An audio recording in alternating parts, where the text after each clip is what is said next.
Welcome, Pascal. How are you? Fine, thank you. How are you doing, Hanim? I'm good, thank you. Pascal, please tell us about yourself. Okay, I'm Pascal. I'm early 50, as you're saying yourself. Still single, mother of a lovely cat, and at this moment of time, I'm having the time of my life being an entrepreneur. I just took over a company called Cameleon together with my two associates and with the employees, which was a really nice adventure for all of us. It was quite some exciting times, and yeah, I'm learning a lot, evolving a lot as a personal being on different kind of levels, and that's quite exciting at this moment of time. So I'm married to my job at the moment. We're always, in a way, even if you're married, you're still, if you love your job, isn't it, Pascal? And we're lucky that it's something that we love. Yes, indeed, I'm quite passionate about it, and it's really a blessing that I can have this and I can have this experience. Totally. Before we go into Cameleon, your current job, and the amazing new leadership and way of how you've set up your business, because that's really going to be a main topic today. I think it's such an inspirational story, and I want to share with bring you to the global platform so that other companies are inspired in how you run your business as a owner and CEO. But before that, we go first on a little bit about your background, Pascal. So what was your first job? And can you also tell us, during that journey, what was the main drive of your career? Well, I ended up by accident in the retail business. So I started off my career at Peek & Cloppenburg in Germany. Initially, they wanted to have me as a future store manager. So my first experience was in the store in Neuss, next to Düsseldorf. But after 6 weeks, I got asked to become the assistant of a buying manager who got to move into Holland, because he needed to create a position for the Dutch and the Belgian buyers to be integrated in the German buying system. And so I spent 1 year assisting him whilst going through the project. And then I also ended up as a merchandiser buyer in Düsseldorf for the Belgian and Dutch market, which was quite a great experience, because then at the same time I had to do the selection of the products for the Belgian and the Dutch market, but as well doing the follow-up on the figures, what was selling well, what was not selling well, doing the shifts between the stores. And I think that was a very good first buying experience, and that got me into the buying. So it was really a good experience because I think it set the base of my future career then, as a matter of saying. What was quite difficult is that you had to compete with, or that you had to deal with German buying managers who were not really into the needs of the Belgian and the Dutch market, and then you also had to fight for it. And when it didn't work, unfortunately, Peek & Cloppenburg decided to halve the team.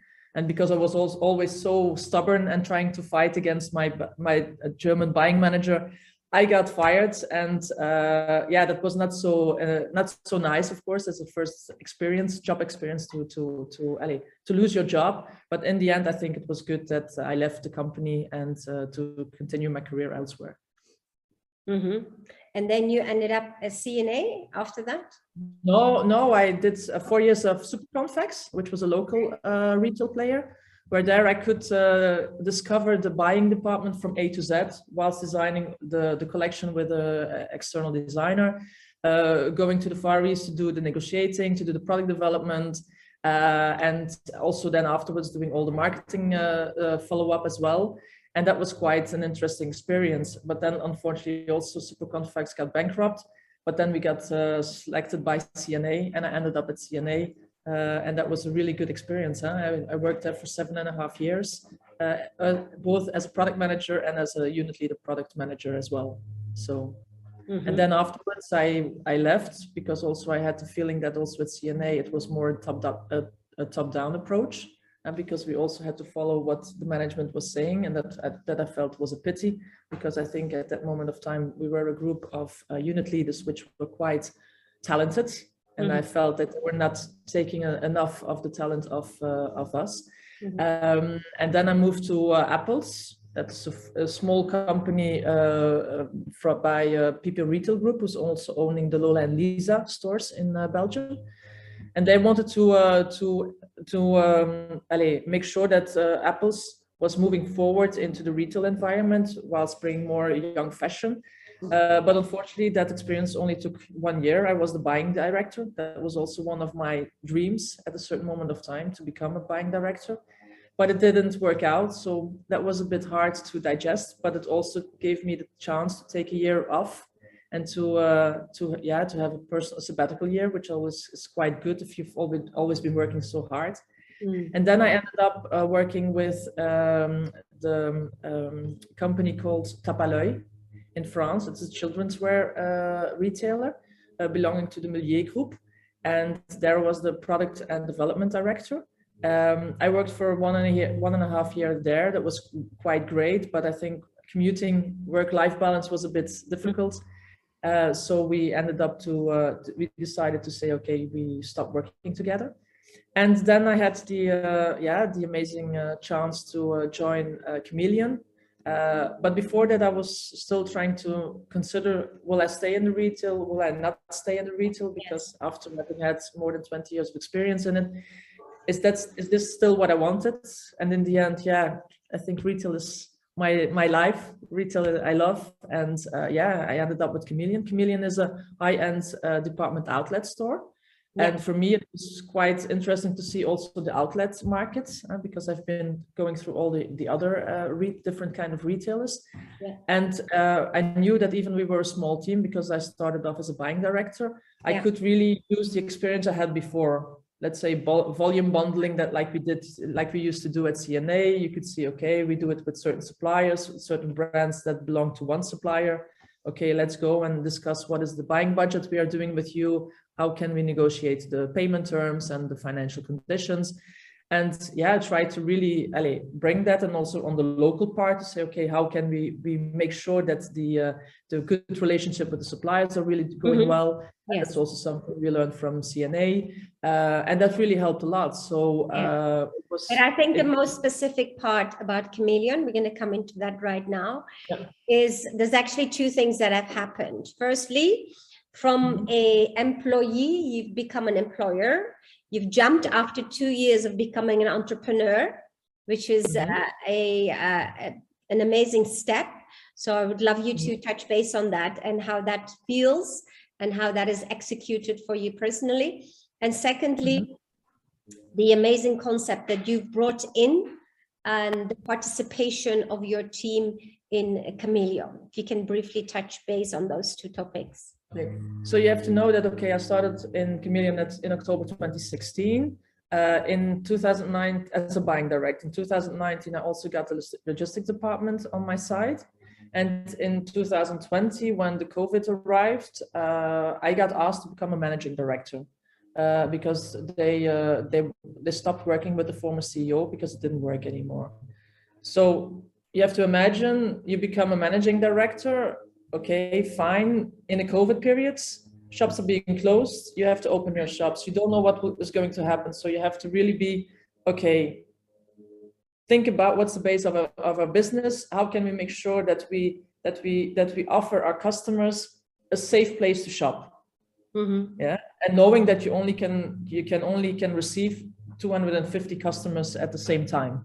Because you have to know our flagship store in Woluwe is about 8,000 square meters of selling space. Having 250 clients in store, it's quite difficult. Then we said, okay, we go for it. The aim that we had at that moment of time was to generate cash, because we only had, when we opened up, 40,000 euros on our bank account. And you have to know we had 2 million euros of that of the suppliers. So that's, you have to deal with it. So I said, okay, let's go. And it really started off well because I wanted to motivate, and that's my strength, I think, as being I think my biggest strength is being a very good people manager. And to thrive and to motivate people. And I said, okay, let's do it all together. Let's make sure that it will work, and let's be there for the customer. And that really worked well, and it really went well. So I must say that it really went well. But then, of course, you have to see, okay, what's the next step? Yeah. Because you were still trying, okay, the debts of the suppliers that were working, but okay, what's coming next? Then, of course, the second wave of COVID was not really good. And that, I think, was really the final impact of saying, it's not really working. I think we have to go for the bankruptcy. And we got accompanied in a legal way, so that we were not harmed at all. But then you have the bankruptcy. And then on the 6th of November, 2020, I had to announce the bankruptcy on the rooftop because of the COVID rules. Well, if you then have to announce that for the first time in my position as a managing director, my God, I was so stressed. But then you're saying, okay, I want to bring two messages. The first message is, okay, we didn't make it. We fought hard for it, but we didn't make it. But we're going to do everything to make it happen again. Because Cameleon as such, it's a really strong concept. It's a concept that takes 30 years. And people are really fond of it. And even the employees, they worked there for 20, 30 years. But then, of course, you have to battle, you have to fight. On the other hand, we wanted to do as well. We wanted to make sure that we could do a kind of takeover with the staff, with all the employees. But first of all, we started off as a kind of management buyout. And we had the support of the Brussels government, which was quite important because they gave us also the subsidiaries, how do you call it in English? Yes. The subsidiaries to get a dream team of lawyers, of experts on the financial, social right fields, how to create a company, but also on the governance. And then we said, okay, that's fine, we have that. But then you need to go for the investments. But how, as me, Pascal, sitting in front of an interested potential investor, okay, if you're going to put 600K in the company, you get 20% share. We, as a management, we will bring 15K, but we want 20% of the share. Yeah, that's not working. And it was really quite difficult to find investors. We had already two investors, Thibaut and Alexis, but they were only willing to bring 200,000 in the picture. And then at a certain moment there, I was being asked to also invest, which I didn't want to do it initially, but for me, it was the cause that made it worthwhile. And then I said, okay, I will do it. And then I've got up a plan to say, okay, if we are going to sell the stock, how can we evolve? And then we saw that the first plan was to relaunch the business, and that we said, okay, even if we would only have, because initially we needed to have 3 million, we ended up with 515,000, and it worked. So we went to the curator and we started negotiating, which was not easy because of course we have been negotiating quite a lot in our past, haven't we, Hanim? Yes. But being in front of a curator was like, okay, but your stock is worth 2 million and you're going to only offer 500K. I mean, that's not possible. The banks will not accept. But what was the hardest thing about is that if you are doing this kind of negotiating is that the curator is not looking at the human side of the project, because you're going to save jobs if you can continue. Mm-hmm. And then after the third refusal, our management team wrote a letter to the curator, said, hey, you have to know about the human side of the project. Why are you always refusing the offer? And the curator went to meet the team and said, okay, yes, I can understand why we have to do it. And at that moment of time, she really changed her mindset and she was really up to it and say, okay, I go for it. She accepted the offer. That's a very hands-on approach of you guys to be proactive. And so what advice would you give to companies that are thinking in this new direction? I'm sure, there's advantages and disadvantages. So you've now done this for not a year and a half. What advice would you give? First of all, stay true to yourself. Secondly, never give up, even if you're having difficulties, because we occurred a lot of difficulties, even in at the start and still now. Listen to your people. Try to really get them on board, because if you can get them on board while giving a proper purpose, saying why you're doing it, they will always follow you, but it takes time and you need to give them your time. Sometimes I think that's my downside. That's one of my weak side of myself, is that maybe I want to go too fast, but you have to maybe first take step 1 in order to go to step 2 and step 3. And I think that's something what you need to do. But initially, stay true to yourself. But if you say that you're a people manager, you have to act like this. I think lots of managers say we are people manager, but in the end, they're not doing it.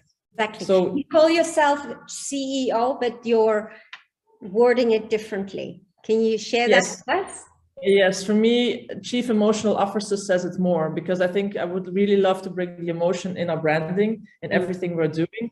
And yeah, I think that's, for me, that's working the best. I think for us women, the emotion is always the biggest driver.